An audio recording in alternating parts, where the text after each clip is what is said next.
Good morning po sa inyo mga sir, mga ma'am. Si Sir Moon po ito. Ito po, may estudyante po ngayon. Si Sir. Sir, pangalan Sir? Dito yung Batuan po, taga Balanga, Bataan. Yan, Bataan pa si Sir. Sino pong shoutout mo Sir? Shoutout ko lang po yung mga pamilya ko dyan sa Bataan. Sino pa? Tsaka yung mga kasamahan ko sa New Zealand. Yan. Okay, okay na. Okay na Sir, drive na to si Sir. So, yan na po si Sir. So, ito si Sir, mag-additional din to ng code 8. So, si Sir nga po pala is papuntang New Zealand. Yun, oh, congrats sa iyo Sir. Papunta si Sir ng New Zealand. Kaya lang, kailangan ng code 8. So, kaya nagpipidis siya dito. So, kahit taga Bataan siya, pumunta din dito. Tulad kanina ni Sir Alvin, taga Quezon Province naman yung si Sir Alvin, nagpunta din dito para sa PDC. Ayan. So ito kasi yung hinahanap talaga sa LTO, yung PDC certificate po, walang iba. Si Sir naman, bus driver ang apply sa New Zealand. So kahit po mga bus driver ang apply sa ibang bansa, inahanapan pa rin sila ng CE. So yun po, shout out dyan sa mga estudyante ko na nasa New Zealand na din. Yung dati yung mga bus driver, nag code 8 din sila, nag PDC din sila dito sa akin. So Luis International Agency yung kanilang agency. Hop, break, abante Sir. Kaparehas nito ni Sir sa Luis din. O yung mga taga Luis na gustong mag additional code 8, dito po tayo, PDC po to. Sunod na step nito ni Sir after PDC, yun, may bigay ko yung certificate, pupunta na siya sa LTO,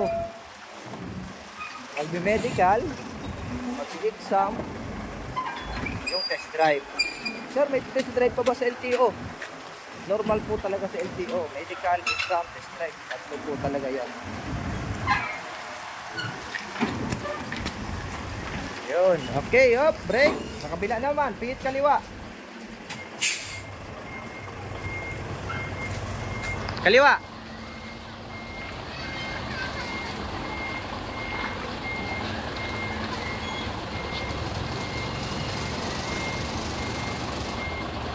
Oh, kaliwa naman. Oh, bawi na. Yan, kita nyo. Okay. Oh, dapat mapinan nyo yung puna yun.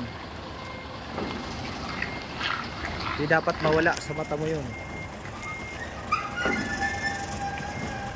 So 20 footer po to. So medyo maliko talaga siya. Kaunting paling lang. Hindi ka lalagyan na. Galing to si Sir. Dahan-dahan yung birada niya. Kaya nakukuha. Pero bus driver po to si Sir. Yun nga. Pag sanay kayo sa street, mahirap talaga to. Pero magaling yung diskarte ni Sir, nakukuha niya agad. Pero madaming practice din to. Hindi, sa umpisa nahirapan din si Sir, pero mabilis makakatuto si Sir. So kahit zero knowledge po, pwede mag-training dito. Basta may 1, 2, 3 kayo at gusto mag-additional code 8, walang problema yan dito sa akin. Hop, break. Yan. Okay, ayos ah. Okay na. Salamat Sir, yan, tulong din nyo. Marami pa kayo matulungan. Salamat Sir, walang problema yan. Abante mo ulit doon.